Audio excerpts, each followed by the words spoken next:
So welcome aboard this Zoom meeting platform. We're just going to give our audience members who haven't yet joined a few more minutes to give them a chance to join this meeting successfully. And while we wait, I'm just going to invite you, those of you who are already on board, to enjoy a short video that gives you a sense of what life is like in our high school. So sit back and enjoy this.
Okay, thank you for your patience. I know we may still have some more members joining our presentation, but for now, I'm going to just go through some introductions, tell you about today's program, and also some guidelines for making sure that we have a successful event and that you can have your questions answered in due course. So good morning, good afternoon from Singapore. It's just afternoon here in Singapore. Welcome to you in whatever time zone you are joining us from. My name is Malika Ramdas and I'm Director of Admissions at the college. And I'm really pleased to be able to host today's event and introduce you to our East High School leadership team and to some of our students who are going to be involved in presenting their part of the school to you. So today we will start with just some quick introductions right now. We will invite you to respond to a poll in a few moments. Not just yet, and that will just help us get a sense of what you're most interested in learning more about today. So we will have a presentation that's actually going to be delivered by our principal of the high school, along with 2 students in our high school, and that will be for about 30 or 40 minutes. And following that, you will have a chance to have your questions answered by members of our high school leadership team, as well as our students in 2 breakout rooms. We will assign everyone to a breakout room, so you don't need to worry about that. If for some reason you don't land in a breakout room, my colleague Christina, who is working hard behind the scenes, will support you and make sure that you get into a breakout room at that point. When you are in the breakout rooms, at that point, we will invite you to turn your cameras on and you can raise your hand if you have a question, or you can submit your question through the chat function. And we'll just ask you to look for the moderator of your room and submit your question to the moderator. But preferably, we would invite you to turn your cameras on and just ask your question live, because this is going to be a meeting style interaction during the breakout rooms.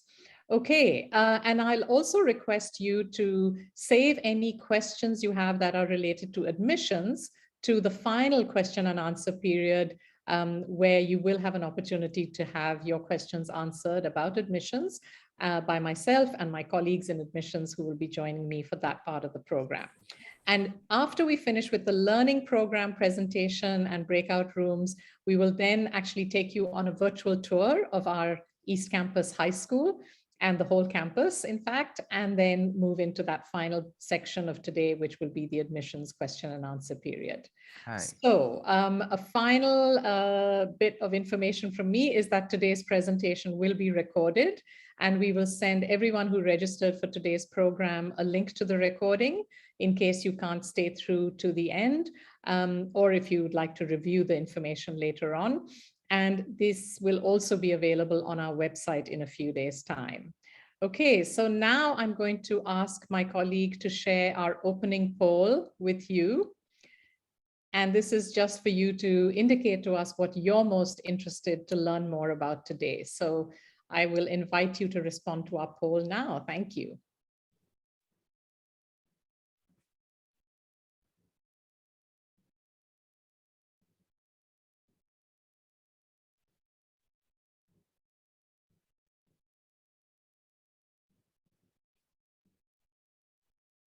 And I'm just going to give everyone another few minutes to respond to our opening poll. There's just 2 questions, and we're keen to know what you want to learn more about today. Nothing to worry, Mahesh. What do upload చేసేస్తారంట ఇదంతా. Audience, sorry, could I request you to please mute your microphones? Thank you so much. For now, and then when we're in the breakout rooms later, you are very welcome to ask your questions at that point. Okay, thank you all for responding to our opening poll. I think we're going to go ahead and close that now. And thank you for letting us know that you're really excited to learn more about the academic program, to hear from students, which you certainly will do. Thanks again for responding to that. It's now my great pleasure to introduce you to our high school team who will be delivering our presentation today and who will be interacting with you in the breakout room. So we have our principal of our East Campus High School, Damian Bachu, who is joined by 2 of our high school students, Shin and Dania, for the presentation. And so the 3 of them will speak to you about the high school program and about the student experience within our high school. After that, in the breakout rooms, you will be able to ask your questions and interact with several members of our high school team, in addition to the 2 students who I've already introduced. And we will have one of our vice principals of the high school, Kathy Jones, as well as our IB coordinator, Gemma Dawson, and our head of grade, Diana Yaku, joining them. Okay, so with that, it's my great pleasure to hand over to Damian. Thanks, Malika. Well, I'm just so excited to have this first opportunity for me to welcome and sort of have this opportunity to talk you through this wonderful school. UWCSEA, we say that we have and provide an education like no other. I guess my challenge is over the next 30, 40 minutes is to try and explain what it is about us that maybe not like anything else you can get anywhere else. So I hope I'm successful with that. That's our aim. One of the first sort of experiences or feels about being in our school, and that is different to maybe others, is how much emphasis we place on a holistic, a rounded learning experience. And you'll hear more about that as we go through the presentation. But this really is a school that is about allowing our young people to discover their abilities, to find their passion, and to really get a real strong sense of their responsibility. And these are words from Hahn, who was the founder of the UWC movement. And again, I'll try and talk about that more as we go through the presentation. So this is me. I'm here out in Singapore. I joined in February. I'm joined out in Singapore by my own family. Probably they won't thank me for the photo, but underneath me there is Ben. I've got Luke in the middle, and tucked in at the bottom of the photo, Sophia and my wife Kelly, and they're all out here and flourishing, if I'm honest with you. So we're very, very vested in the school. You know, I bought them out here on a you know, thinking the UWC and what I'd read about it and what I'd heard about it, but actually in reality, I couldn't be happier with my own choice to bring my family out here as well. So we're going to share who we are, a little bit on what we believe in, and hopefully you get an idea of what our learning program maybe looks and feels like. And between myself, Shin, and Dania, we'll try and get as close as we can to that. And move that to the side there. Sorry, excuse me. There we are. So, so Kurt Hahn, I've just mentioned, was quite a famous educationalist and founded the movement over 50 years ago. And actually, this year is the 50th anniversary of the UWC in Southeast Asia. But Kurt Hahn, as well as starting off the movement, has also been involved in other global institutions such as the Duke of Edinburgh Award, Outward Bound, Round Square, and setting up some of some famous schools back in the UK. The Gordonsdown School there was actually where some of the I think Prince Charles went to. So quite an interesting character, but actually it's more on the philosophy that we like to pick up. The philosophy is such that there's now a growth of UWC schools around and colleges around the globe. Not all of them are like ours. Some of them are actually a lot smaller and maybe just attracting or looking for the 16 to 18-year-olds. But certainly one of the earliest ones is the UWC Southeast Asia, the first one out in UK, where the Atlantic College was started. And actually in the last 3 or 4 years, and looking forward, we can expect more schools perhaps to grow with us and to follow the movement.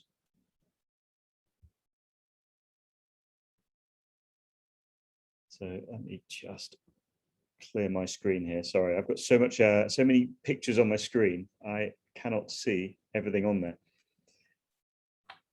So what are we actually united behind? What is it that makes us stand out? And what is it that we believe? Well, fundamentally, everyone who works here and who learns here believes and should be getting behind the idea that education can be a force to unite people, nations and cultures for peace and a sustainable future. This is certainly what Kurt Hahn was feeling after the Second World War and moving into the early 50s and 60s, and noticing the impact of, particularly around the world, the value of bringing people from distinctly different, diverse backgrounds into colleges and joining together behind the movement. And it's something that's continued today as we deliberately seek an incredible amount of diversity to come and join our schools.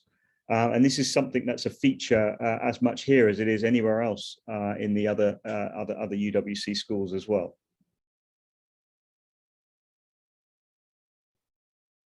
Got some stunning photos as we go through, and actually it just gives me a pause. But in terms of our numbers, the actual high school itself, there's about 1,000 students.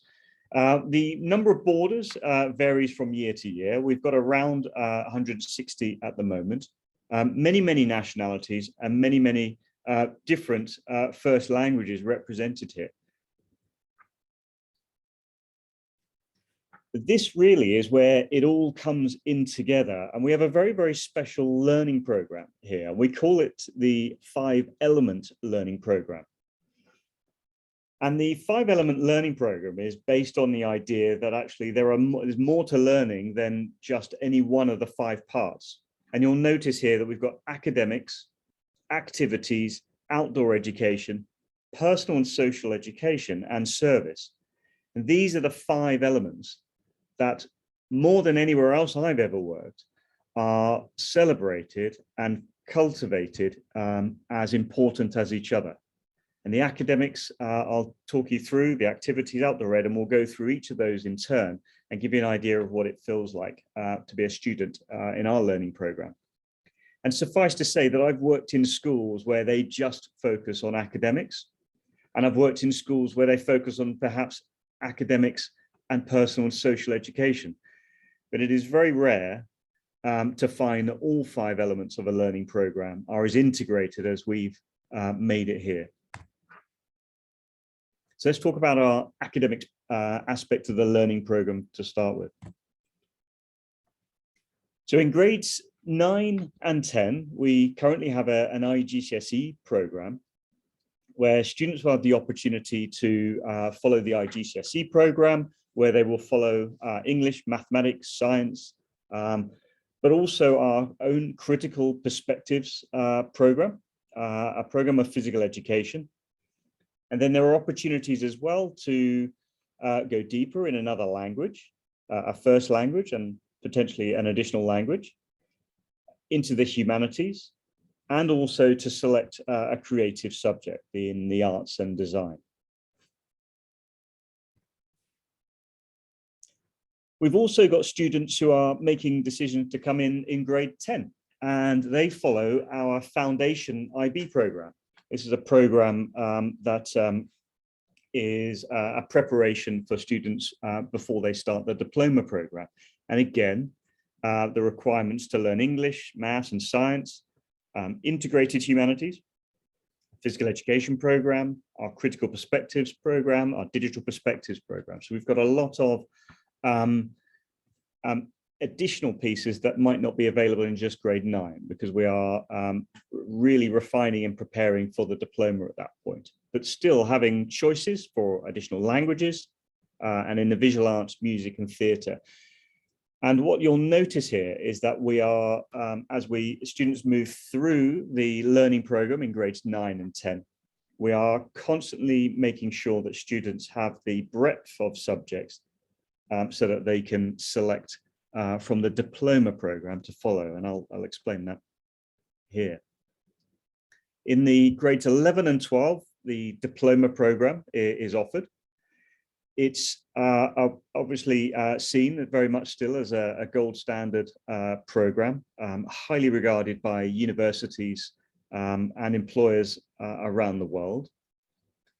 It builds actually and sits quite nicely alongside our holistic education, our 5-element learning program, because there's so much already in the 11 and 12 program for the IB program that already requires academic focus, but also a commitment to activities and service, pushing frontiers out to outdoor education and PSE as well. But around the outside of the circle here on our learning program, there is an emphasis on both disciplinary, so just subject focused, but also interdisciplinary, so thinking about learning across disciplines. There's a focus on experiential learning, and also we are looking all the time for transfers of learning between the different aspects of our learning. So there may be things that we are developing in service or activities or outdoor ed that play very strongly to growth and support our academic program, and likewise to any other aspect of that 5-element program.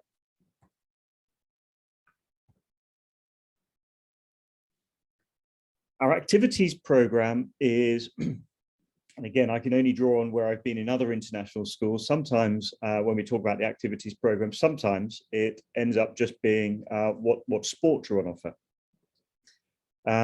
There's a huge element of our program here where students are encouraged to take part in activities. There's over 600, I believe it's over 600 activities that students can choose from. And we deliberately and intentionally make sure that there is a representation and an offer that sort of bridges arts and performance, the development of the mind, creative and innovation, wellness, leading and learning, some representative sport, of course, home languages, it's all in the program.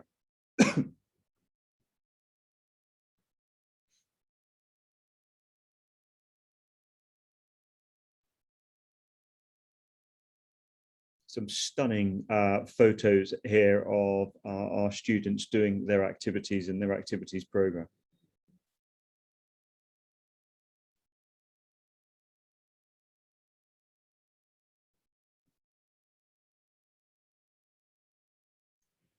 One of the highlights of the year is actually our Culturama activity.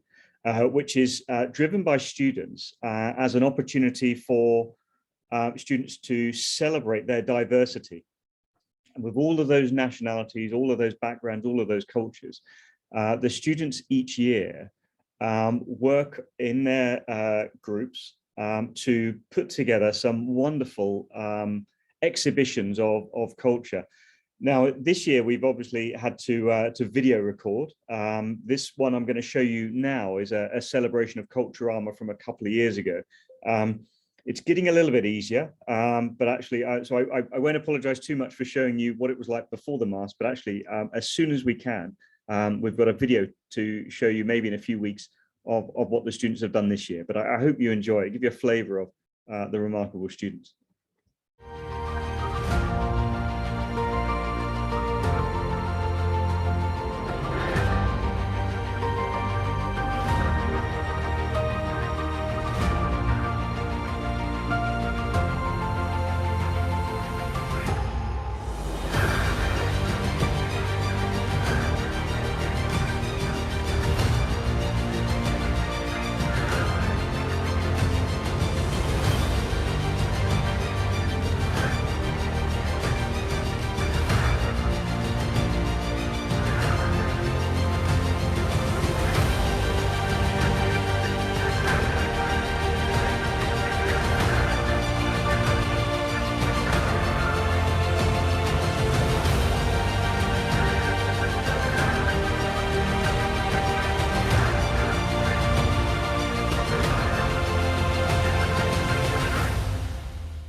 I find these sort of moments quite inspiring, and as like I said, the video recording and doing live video recordings through COVID at the moment, but we're looking forward to seeing this year's celebrations as well. So over 600 activities, I would say one of the most exciting parts of being here. Now, another feature of the UWCSEA is that we have a permanent and quite brilliant outdoor education team who work to create throughout the year a large number of outdoor education experiences. Now, again, there's a pre-COVID and during COVID and all the rest of it. Some of the photos I'll share with you, I know haven't quite landed this year, but we've still managed to run through COVID a remarkable number of outdoor education experiences for our students, more local than our international sort of usual offering. But again, over the years to come, we're looking forward to getting back out. So what are we doing in outdoor education? Well, we believe quite strongly that these opportunities in the outward bound, so outside the school environment, give students an opportunity to learn about themselves, to challenge themselves, to find out things that they might not know about themselves. Sometimes they can just be inspired and have a sense of wonder and awe in the outdoors. Sometimes they're challenged. Sometimes they're doing some quite arduous activity.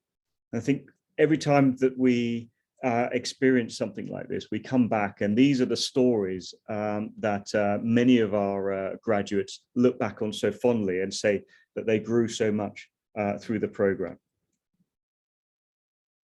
So we look to connect to nature, this deeper understanding of self, putting ourselves where we spend longer periods of time. Often we're going away for days at a time with other students and friends. We sometimes have different relationships with who we thought were friends. Maybe we're meeting new friends and actually learning more about the types of people that we want to be as well. So a wonderful part of our experience here. It's built into the program.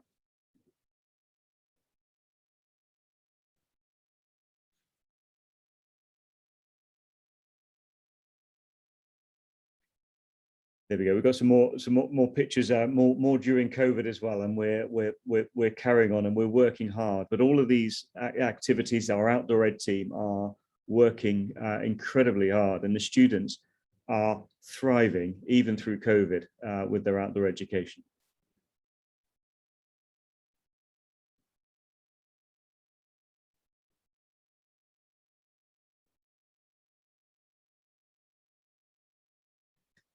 One of the highlights for students as they move into grade 11 is the opportunity for Project Week.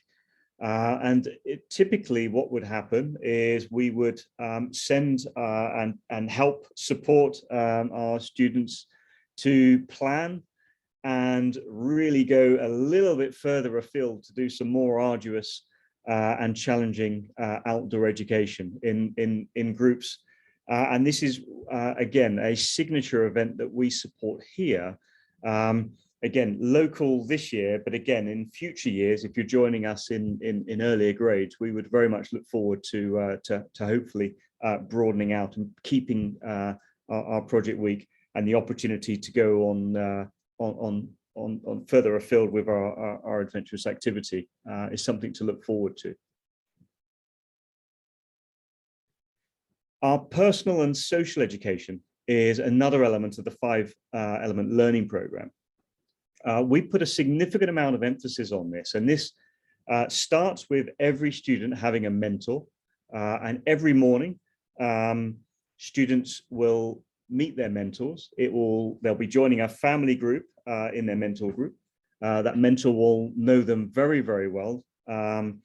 And the idea is that they will try wherever possible. They'll stay with the students, be available for students, and they'll be the people who are there to form a positive relationship, to be someone that perhaps they might turn to if they need support, if there's things going on that they want to talk to. Our mentors are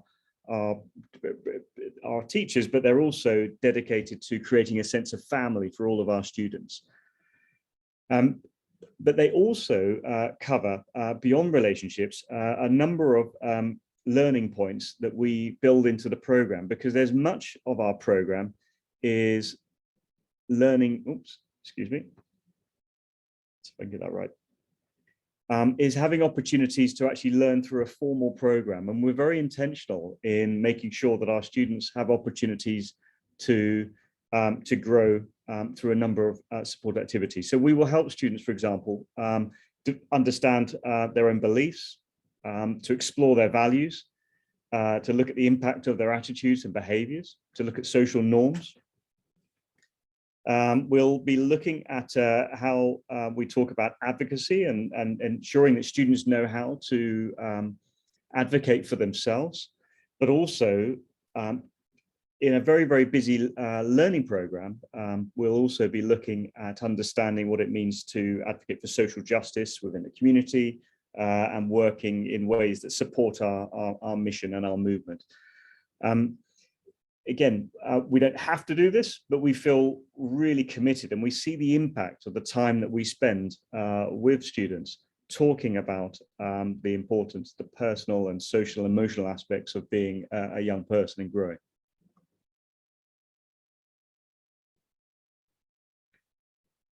Another part of the learning program is the service and sustainable development aspect of the program. This again is embedded into the program, and students have opportunities to select how it is that they would like to explore and grow through service.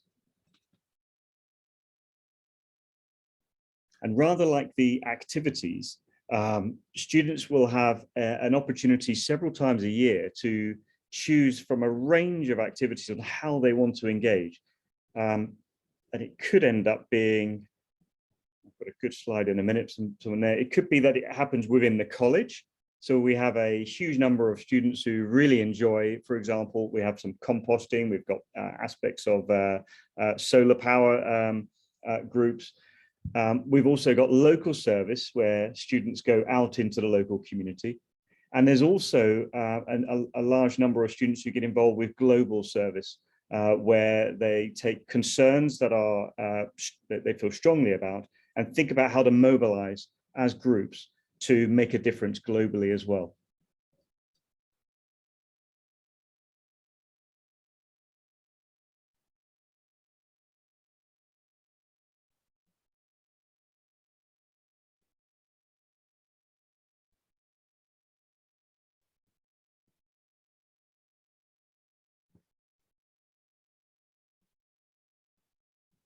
So what I would like to do is there's a large number of bits and pieces to that holistic puzzle that I've covered here. But what I'd like to do is just invite Shin to maybe bring some of that to life from the experience of a student. So I wondered if you could introduce yourself, explain when you arrived, and perhaps talk us through your experience of the learning program. Okay. Hello everyone. I'm Shin Nosuke. Actually, you can call me Shin for short because it's a bit too long.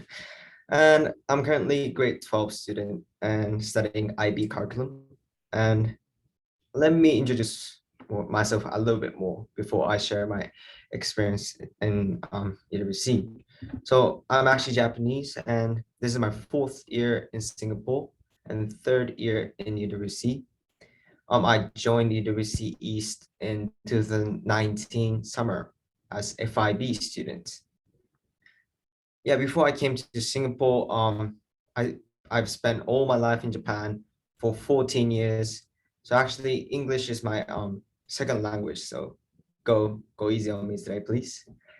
So let me share my experience now. When I first joined UWC, apart from its fantastic academic programs, I was super surprised how UWC provides us so much, like so many opportunities and experiences.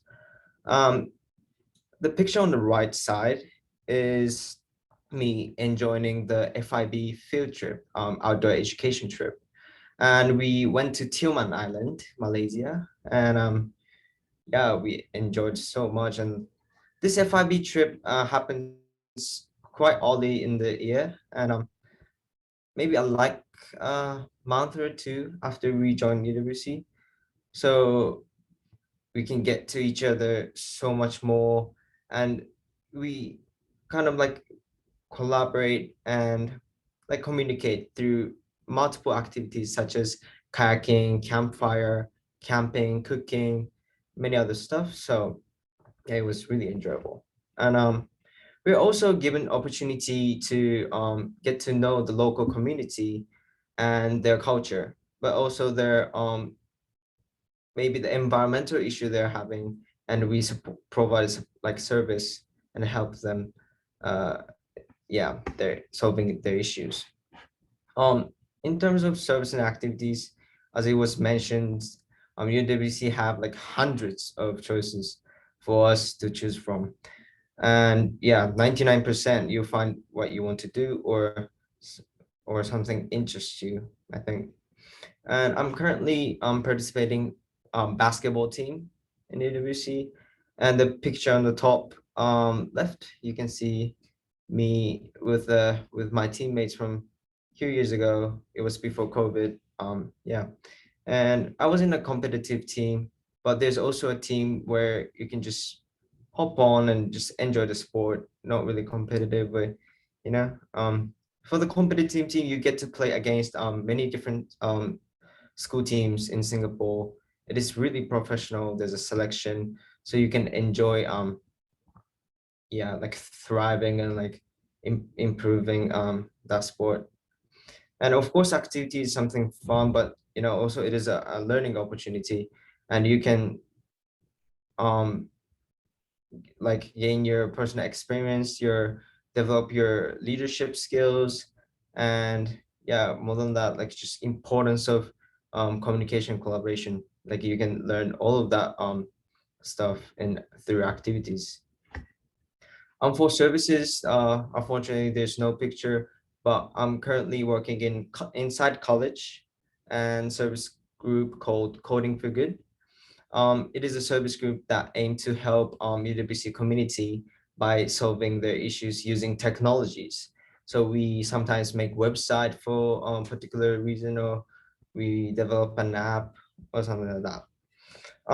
One of the project I was working in Coding for Good was Lost and Found app. So we have a lost and found item office where we store all the lost items there. But actually it is really hard for students to find items from the pile of items. So we made an app that student can access from their phone, and they can just go through the items in the office so they can find items. Yeah, basically it helps to reduce the amount of waste. So it is for environmental good too. Yeah. I also want to mention that UWC provides students other special and fun experiences other than service and activities or outdoor ed. As you can see, left bottom or the middle, the picture, that's me in the food festival. This food festival happens at the same time as Culturama, usually. In COVID, unfortunately, it didn't happen last year. But yeah, at the food festival, parental community actually cook their traditional food and provides students or to the entire community, and we all enjoy their get to know their culture, like find some like your new favorite food and stuff. That is really precious, and I think it is only possible because of the UWC, like how we value so much diversity inside community. So yeah, that's about it, I think. Good. Thanks so much, Shin. Thank you very much. No problem. So an incredible amount that you've covered in your few years here as an FIB student and coming in. So thank you so much for sharing those with us. Shin, we're going to carry on, and you'll get a chance to speak to Shin in one of the breakout rooms at the end. So just bear with us. You can see more of Shin in a sec. I love this quote from Kurt again, and you know, we're talking about service and activities, and we want our young people here to get really involved. And there's 3 ways, according to Kurt, that you can go away and try and win the young over. You can try and persuade them. There's compulsion, and then there's attraction. So you can preach at them, but that's a hook without a worm. You can say you must volunteer, and that's of the devil, or you can tell them you're needed. And what we find here is, as Kurt's saying here, is that appeal hardly ever fails. There is so much to do here, and that's why our mission is so powerful and compelling, that when we want to and are so motivated to make a difference, the students really enjoy getting involved, and that's our approach here. So grades 9 and 10 we've mentioned. Our grade 11 and 12 program. But what is it like here as an experience? If you're coming in relatively recent, Shin's obviously been here a few years. What Dania is going to share with you is her experiences coming in fairly recently, and I'm hoping Dania, that you can bring to life what it was like to be a student here arriving fairly recently, and how you've managed to settle into the school. So Dania, if you're there, floor is yours. Hi, okay, my name's Dania, and as a UWC student, I joined at quite an unusual time. In fact, right in the middle of grade 9, so January of this year. As you know, grade 9 to 10 followed the 2-year course of the GCSEs, basically meaning that I had missed a quarter of a course. So of course that kind of freaked me and my parents out. I moved to Singapore not having taken courses such as physics, chemistry, and quite a few more. But growing up in places like the US and London, I kind of hated school. There's no other way to put it. The sinking feeling I got hearing people talk about academics was distressing. Every time I heard the words mathematics or English literature used, I would cringe, reminding myself of what I struggled with. Moving forward to UWC as an incoming 10th grader, I saw learning in a whole new light, immersing myself in my classes that I did not want to end, in service that I loved so unconditionally. I had such a strong desire to make up for lost time and to make a difference. Mathematics was, of course, one of my difficulties. It seemed as though the once boring and complex equations now seemed meaningful and simple. Complex problems, obstacles in every subject lured me. I wanted to feel fulfillment for the hard work I put in. Of course, I still had my difficulties, but I was now fascinated with each subject, fascinated with learning. I wanted to go to school to be immersed in research and education. But this feeling of determination, unconditional love for learning, seeing school as a passion and not a chore, truly stemmed from my teachers here at UWC. Miss Tessa Webb-Lehman was my biology teacher in 9th grade. Sadly, she left, but she is one of my figures in my life that will always have a lasting impact. She understood me, pushed me to be my best, and helped me when I was struggling. And she watched me grow, learning new sciences and new material. You may feel as though, shouldn't all teachers around the world be like this? The answer is yes, but before moving here, I had never met such a wide range of teachers that personally care about you and how much effort you put into their class. They notice everything.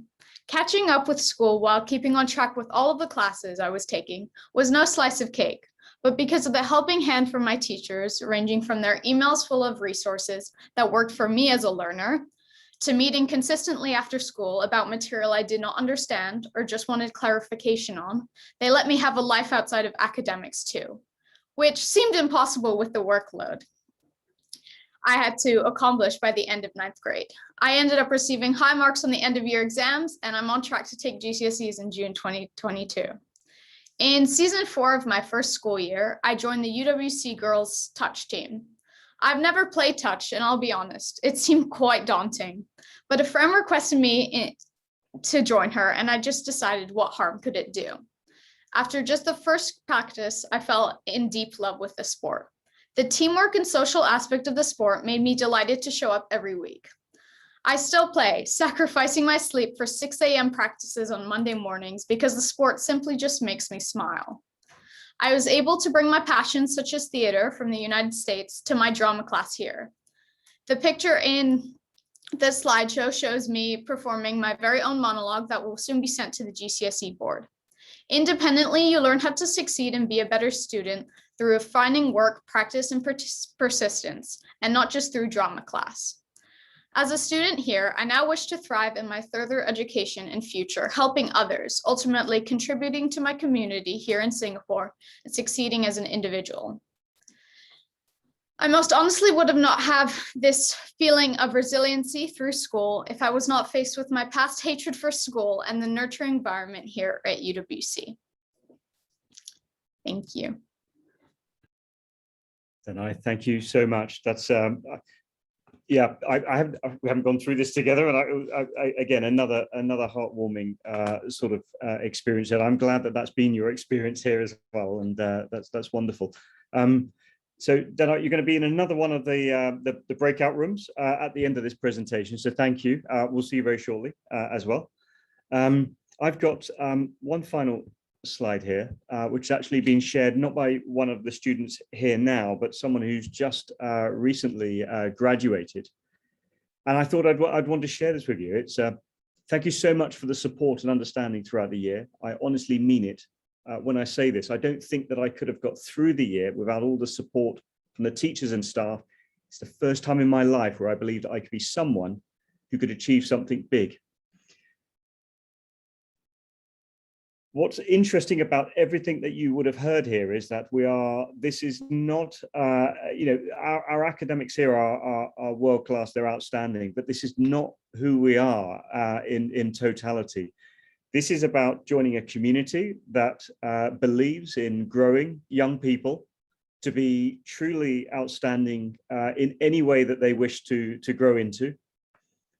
You've heard the words community, support, growth, and this idea that we can be more is something that we focus on. Our 5-element learning program is truly unique, and we hope that it's something that's come through this presentation, and our mission and our movement and what compels us and what drives us forward. We hope that that excites you, and that is something that excites us for sure, and we would love to have you join us.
Okay, welcome back, everyone. We hope you enjoyed our virtual tour. I think the last bit cut out just before we were able to finish, but please don't worry. A copy of that virtual tour will be available on our admissions website. So you can always access it there. So at this point, I'm going to ask you to do a couple of things. One of them is to choose gallery mode. So if you go to the top of your screen, the top of your Zoom screen, you should be able to see a little view grid. And if you click on that, please choose gallery view. And there, in that way, in a moment, you will be able to see my colleagues who will be joining me for the admissions question and answer session. But before we do that, I'm just going to request you to respond to a quick poll to tell us what you most enjoyed about today's session. We're not yet done. We will go to the admissions Q&A, but I'm going to ask my colleague to just show you a closing poll to invite some quick feedback on that. Thank you.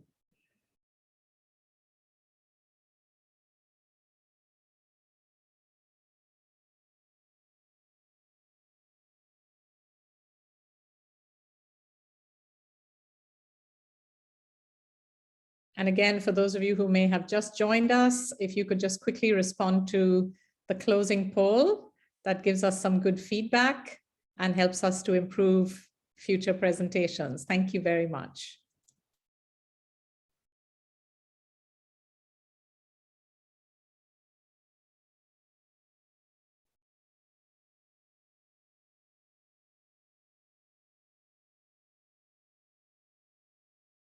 And we're just going to keep this closing poll going for another couple of seconds. So if you'd like to respond, please go ahead and do that.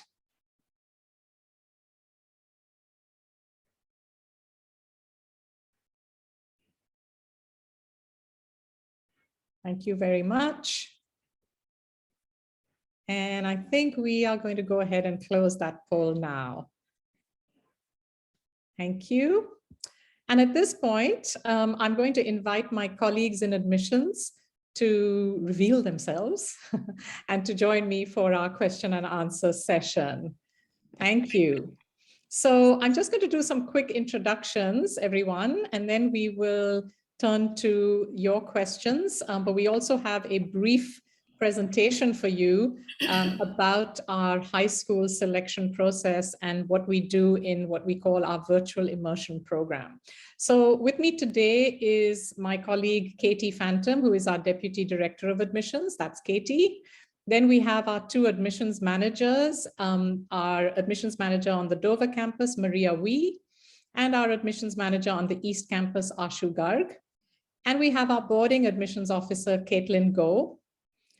And then we have my colleague, Christina Obordo, who is our admissions officer, who oversees various things, including our open days, as well as the virtual immersion program for our high school applicants. So what I'm now going to ask Christina to do is just talk us through what we do in our virtual immersion program.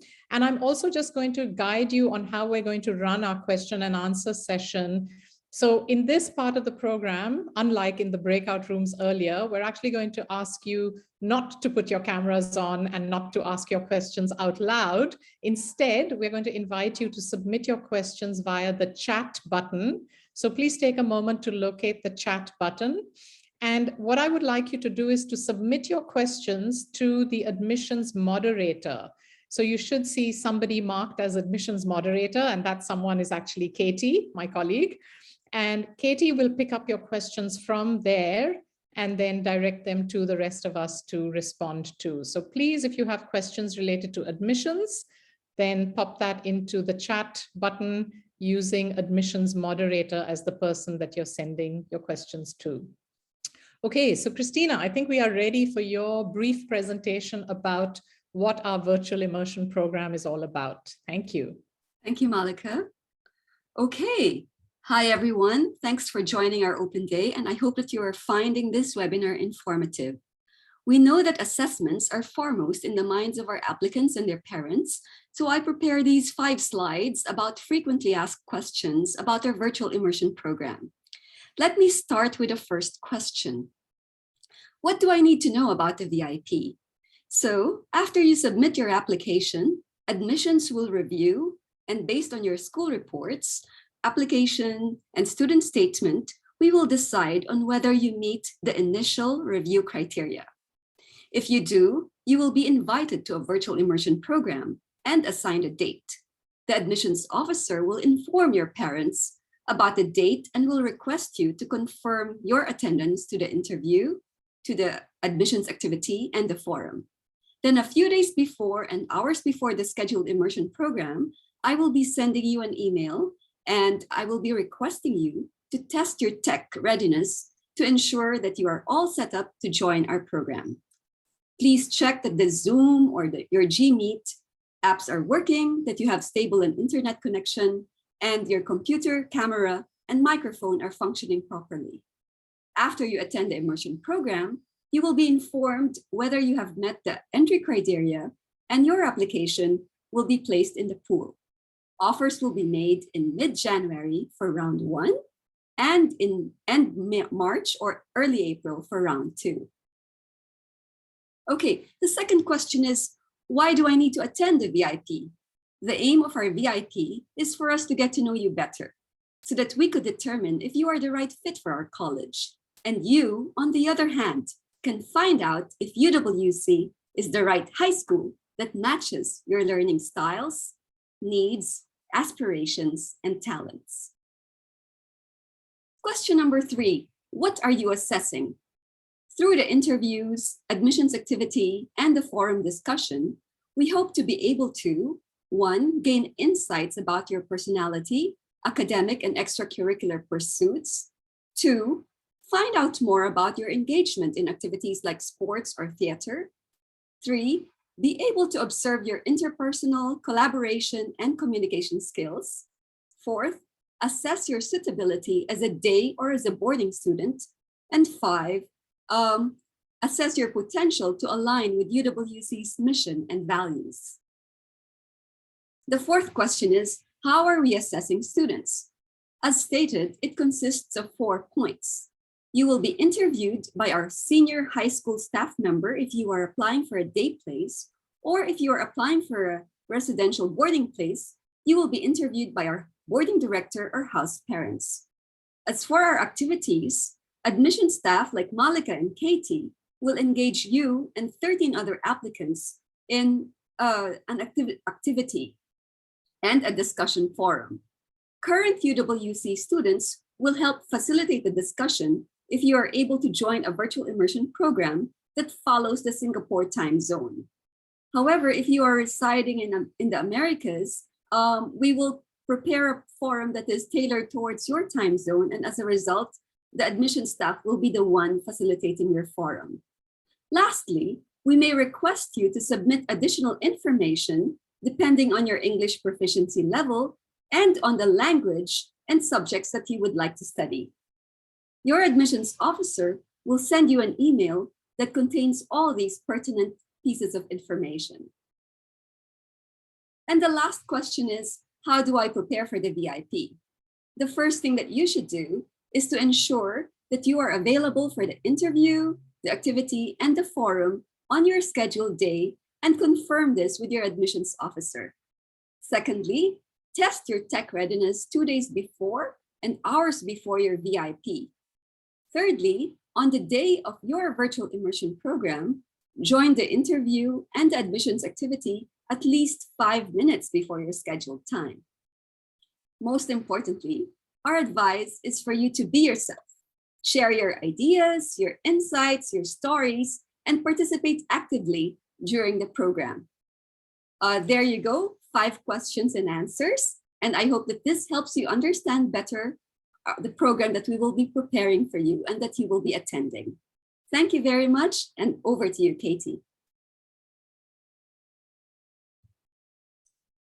Thank you very much, Christina. Just another shout out to our attendees to pop your chat on your questions on our chat. I can see a couple of questions coming in.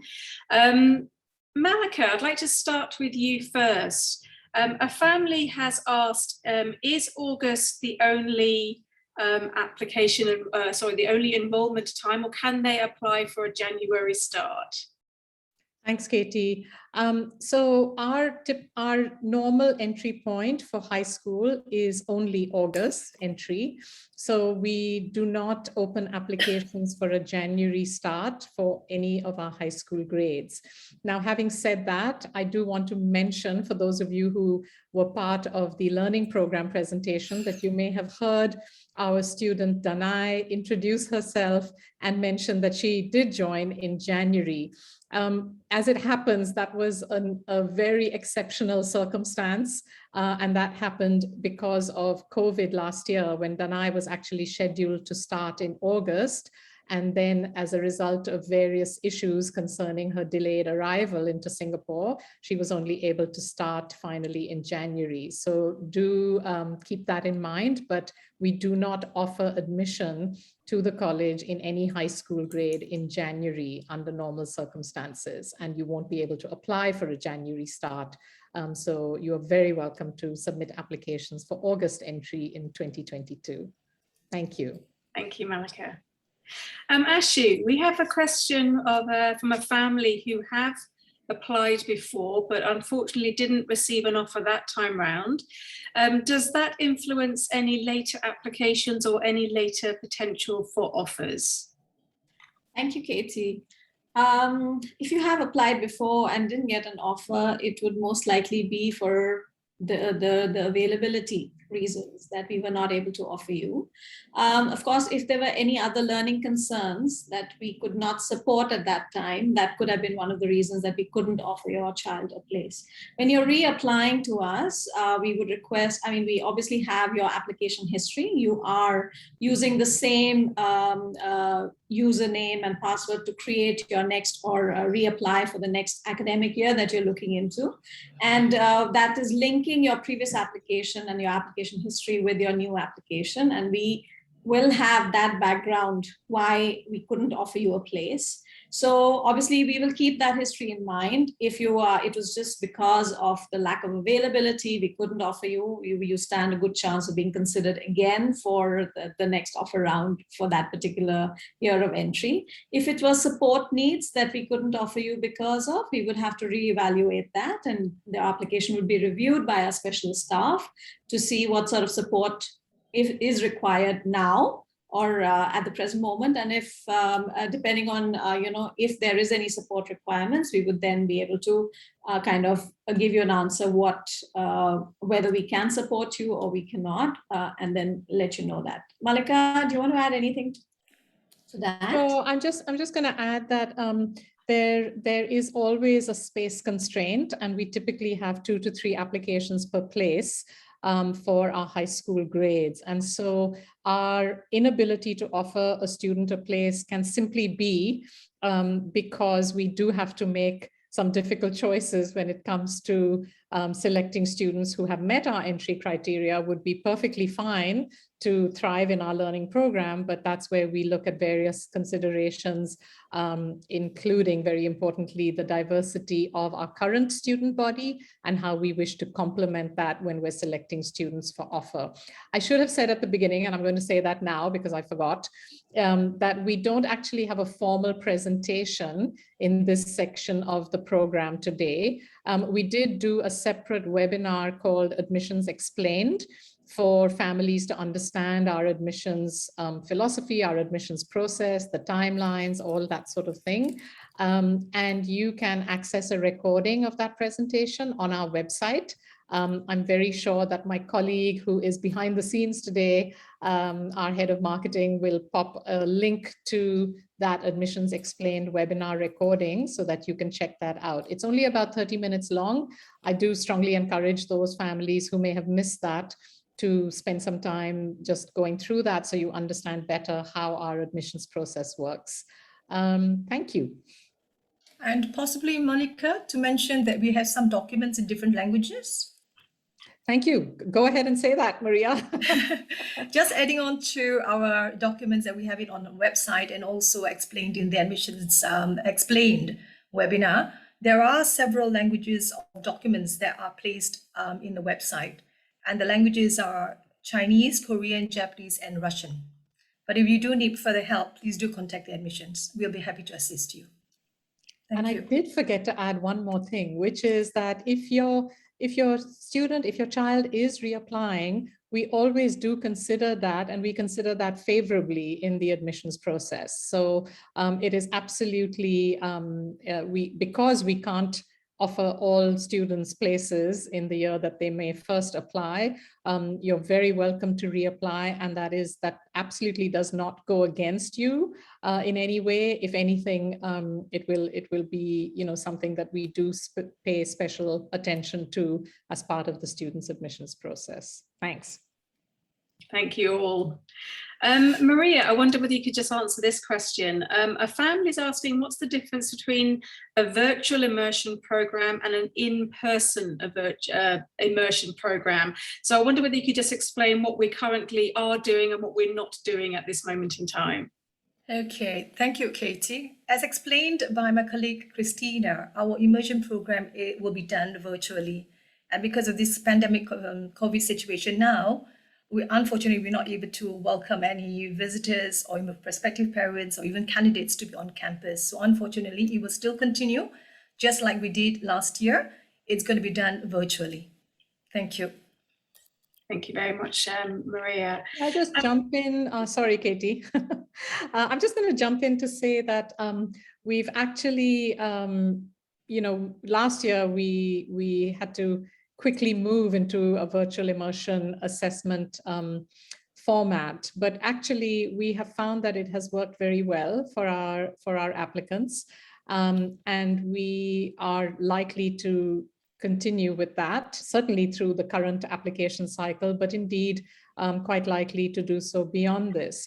And one of the advantages is that it has made attending the immersion program a much more sustainable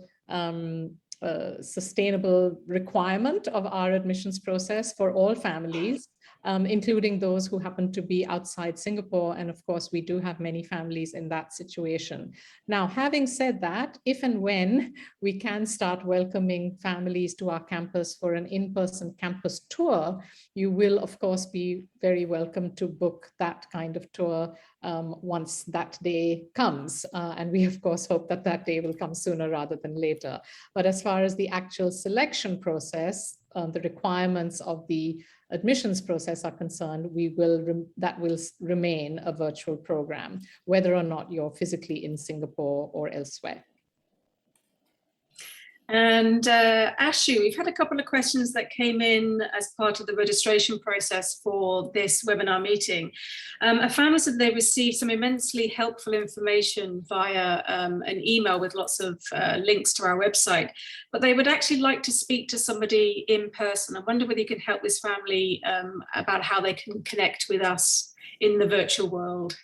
Absolutely. We welcome emails, and we do have actually a comprehensive reply for families, but you're welcome to contact us for a virtual meet. We meet you on Google Meets or Zoom, whichever platform is preferable. You actually have to book in your appointment through the registration of interest, actually under our webpage, which says events, meetings, and tours. You can actually choose a date and a time which is suitable for you. And then just our colleagues will help create that invite for you, and you can connect with any one of our admissions team to speak to them regarding more information, or if you want to understand anything in particular, or if you have more questions after this program, this open day today. You can also give us a call. We are happy to speak to you. We are just on the other end of the line. So if you like, you can just, your quick question, short question, something that can be solved over the phone. Don't want to wait for a conversation or a meeting as such, you can do that. You're most welcome to. Of course, email is another option, but then you already have received that email. So I guess you're looking more for the personal touch. So thank you. Yeah. Thank you, Ashu. And Malika, we have a family asking about EAL availability.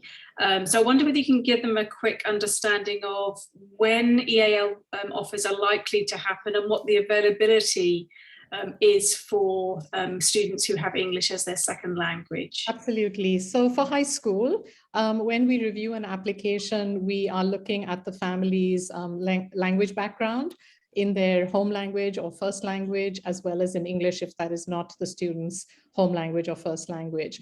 And depending on how long the students or how many years of exposure to English education or studying English as a subject in school, depending on that, we may invite the student to take an EAL assessment as part of their admissions process. That will then, the outcome of that will then determine whether or not, if we are able to offer a place, whether the student will be placed in English as a second language or English as a first language course in their high school program. So really it's simply part of the assessment process. But for students who end up being placed in English as a second language, then there is no difference in terms of our offer timeline. Those students can be considered either for our first round, if your application is in time to be considered for our first round of offers, or for our second round of offers. And that is true for high school applications. This does work a little bit differently for primary and middle school. So if you do have students who are applying across different schools, then I would encourage you to just look at our questions on the frequently asked questions on our website. That gives you more information about that. But for high school, it's absolutely fine to apply for either our first or second offer round as an English language learner. Thank you. Thank you very much, Malika.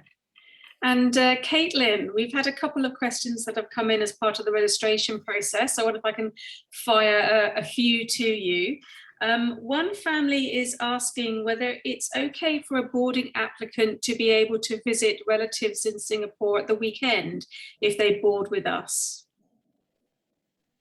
Yes, thank you, Katie. Yes, so the boarding house, they have their scheduled program during the weekdays being evening of Sunday until Friday after school. So weekend starts from Friday after school hours or after activities, if you have activities, and it runs through to Sunday. So during that free time, the boarding students are allowed to go out to visit their relatives or to go out with their friends, catch a movie, explore Singapore, and so forth. Yeah. It is also possible for a boarding student to request for an overnight stay with the relative or even at a friend's house. They just have to make prior arrangement with the boarding house parent and get the parents' approval before they can do the overnight stay. Thank you. And another one for you, Caitlin. With regards to how we room students, are they roomed in grades or by age? The students they're actually roomed by grades. Yeah, so not by the age, but by the grades. That's because in terms of the house rules, we have slightly different house rules for the different grades. So for example, a grade 11 and 12 boarding student would have a slightly later lights out time than a grade 8 or 9 boarding student. So it just makes sense to room them by grades, by putting the same grade students into the same room. Yeah, but having said that, when we room the students, we actually make sure to create that very diversified environment for them. So we will give it a good mix of nationalities and cultures into each room, so that they will have that really that international exposure and to really learn and appreciate different cultures from their roommates. Thank you. Thank you, Caitlin. And if a family wanted to know a little bit more about boarding, what would you suggest that they do at this moment in time? Attend our boarding open day. So we have a boarding open day coming up this Wednesday at 2:30 p.m. Singapore time. It's a joint event by the two campuses. So you'll get to meet, meet and listen to the directors of residential life from both campuses, as well as the boarding students who will share with you their boarding experience. So please, if you are interested in boarding, do join us this Wednesday. Thank you.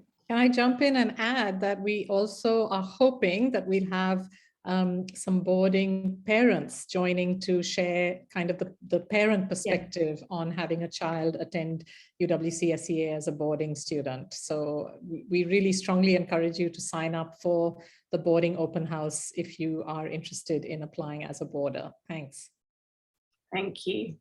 And Maria, we have a family that's right in the middle of their registration, their application form, and they have a quick question for us. So they've been asked to add their current home teacher's details or a teacher's details as part of the application process.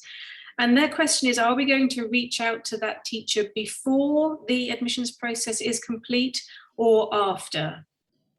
Okay, we will only contact the person that you have provided us the information in the application only if we need it necessary. However, it is a prerequisite that for boarding applications, we will reach out to the contact person that you have listed on the application form. So it is not for a day applications for high school. It is not necessary that we contact each and every one of the previous school or the current school. It's only that necessary. So that will be decided also by Director of Admissions if we do need to reach out to the person in contact.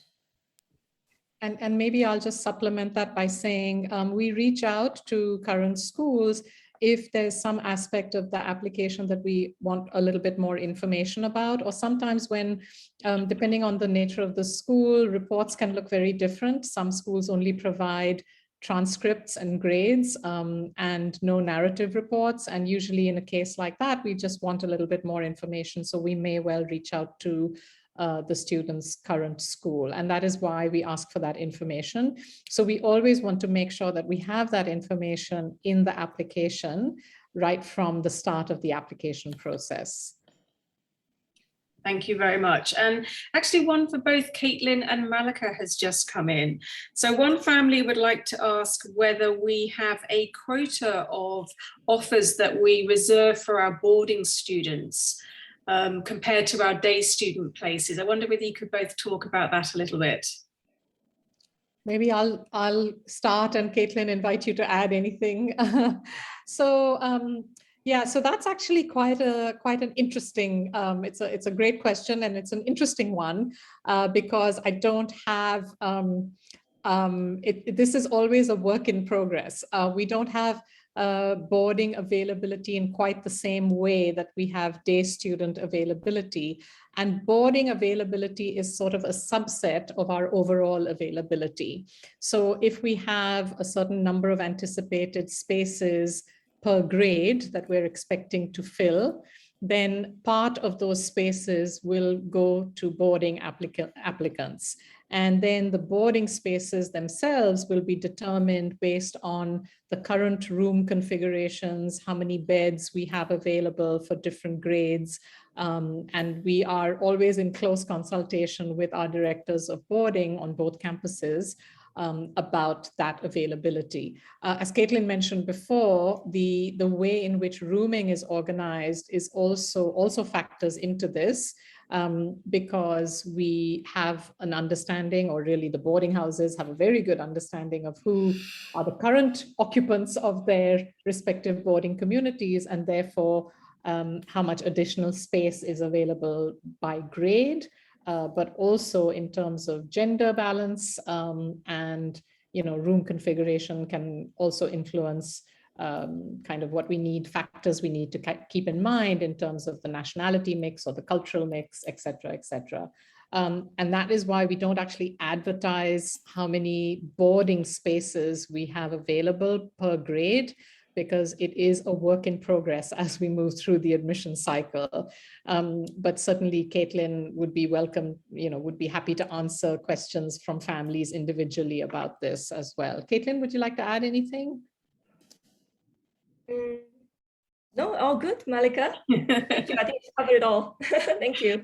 How about Caitlin, if, I know that this question came in as part of the registration process, but if Yes. a high school student who started high school as a day student, and then as it seems to be quite a lot happening at the moment due to COVID, that parents might need to transfer back home to their original country or to another country, can that high school student stay on as a boarding student?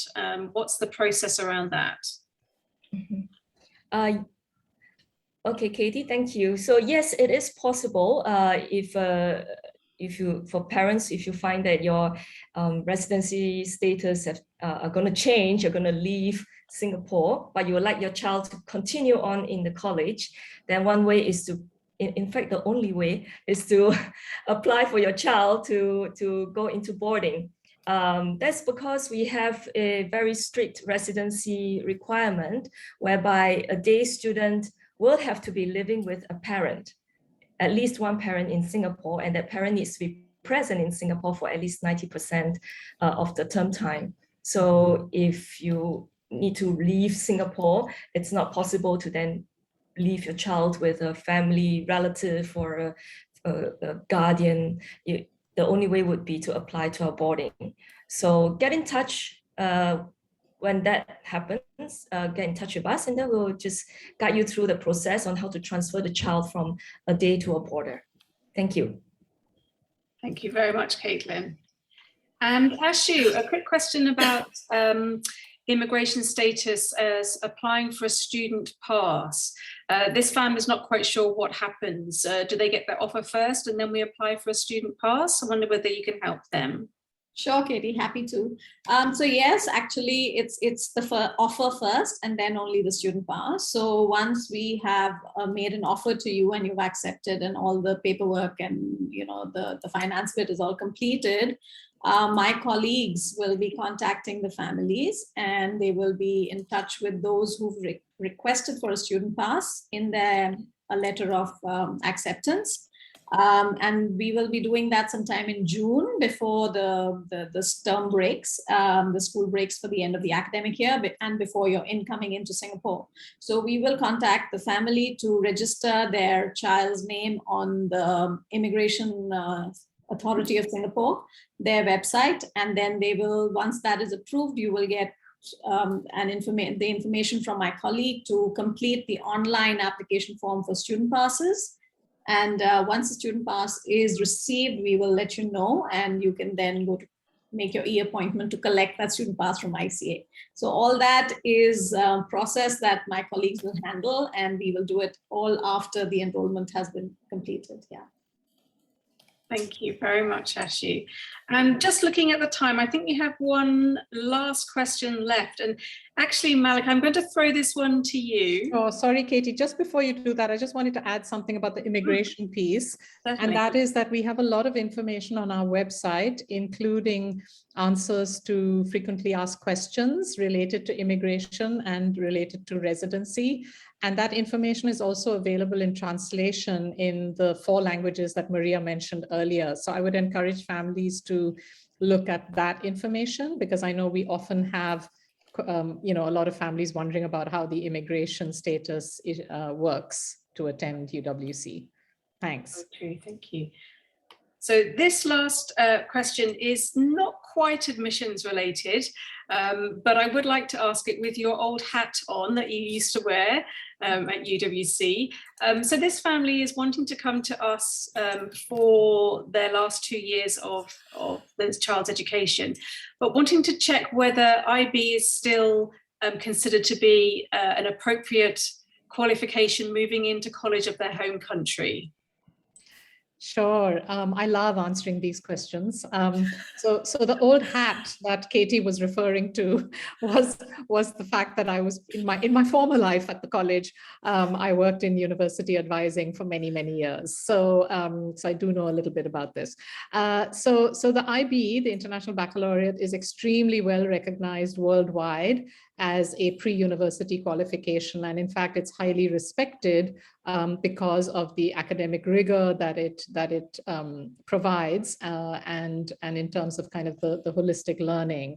And certainly in UWCSEA's context, from I'm sure what you've heard earlier, hopefully you realize that our program is, honestly, it goes above and beyond even the regular expectations of the IB diploma in terms of that holistic learning piece. Whether or not the IB is specifically recognized in your home country is something that you can actually very easily check on the IB's website. They have an excellent section about country recognition, and you can actually plug in the country that you're interested in and look at the IB recognition policies for universities in that country. Some of that information is actually very specific in terms of specific universities, and some of it is just more general in terms of that country's kind of national, university recognition policy of the IB. So I would encourage a family that is curious about this to really look more deeply into it on the IB's website. But also, if you have a specific question related to this and you would like to send that to admissions, to us, we are happy to direct that to our colleagues in university advising to provide some additional answers if they can to help you with information about that. So I hope that helps. Wonderful. Thank you very much. And back to you, Malika. Sure. So thanks very much, Katie, for moderating, and thank you to all my colleagues, but a special thank you to all of you who have chosen to give up your time today to join us to learn more about our East Campus High School program, to hear from our students and our educators, and then to join us to learn more about admissions. As I mentioned, there is a whole admissions presentation. Do check that out. It's on our website.